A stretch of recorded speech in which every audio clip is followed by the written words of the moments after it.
បាទសូមគោរពនឹងជំរាបសួរអ្នកទាំងអស់គ្នានិងសូមស្វាគមន៍សាជាថ្មីមកកាន់មេរៀនវីដេអូថ្មីសម្រាប់ថ្ងៃនេះអូខេអញ្ចឹងនៅក្នុងថ្ងៃនេះផងដែរខ្ញុំមានមេរៀនថ្មីមួយទៀតទាក់ទងជាមួយនឹង clear និយាយដែលនិយាយអំពី alternatives to thank you អញ្ចឹងយើងនឹងនិយាយអំពី clear ដែលយើងអាចប្រើជំនួសពាក្យថា thank you ណាអូខេអញ្ចឹងទាំងអស់គ្នាដឹងហើយថានៅពេលដែលនរណាម្នាក់ធ្វើល្អឬក៏គេធ្វើអ្វីដែលយើងចូលចិត្តអីអញ្ចឹងណាចឹងយើងតែងតែនិយាយថា thank you មិនចឹងទេអញ្ចឹងសម្រាប់ថ្ងៃនេះខ្ញុំនឹងបង្រៀនទាំងអស់គ្នាឲ្យបានស្គាល់ចំនួន20 clear ថែមទៀតអំពី clear ដែលយើងអាចនិយាយជំនួសឲ្យពាក្យ thank you បានណាអូខេតោះឥឡូវកុំឲ្យខាត់ពេកយើងមើលមួយណា alright អញ្ចឹងយើងមានដូចតទៅយើងអាចនិយាយថា thanks ឬក៏យើងអាចនិយាយថា many thanks ឬក៏ thanks a lot ឬក៏យើងអាចនិយាយថាបែបនេះ thank you very much អូខេ thank you very much it's very kind of you alright មួយទៀត I really appreciate it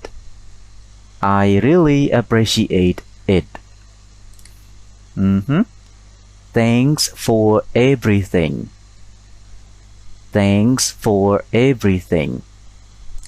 យើងមានតទៀត I owe you one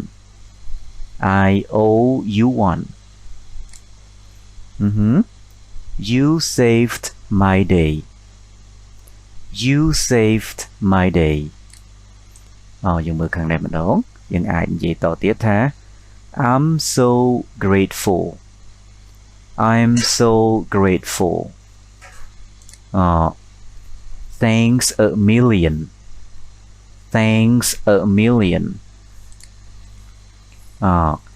I can't thank you enough you have my gratitude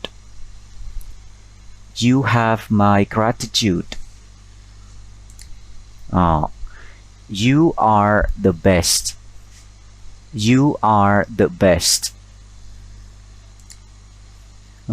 យើងមានមួយទៀត this means a lot to me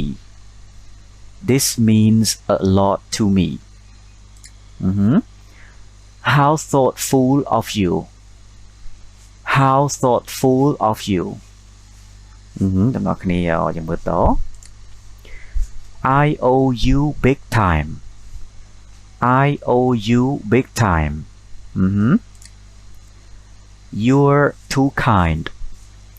you're too kind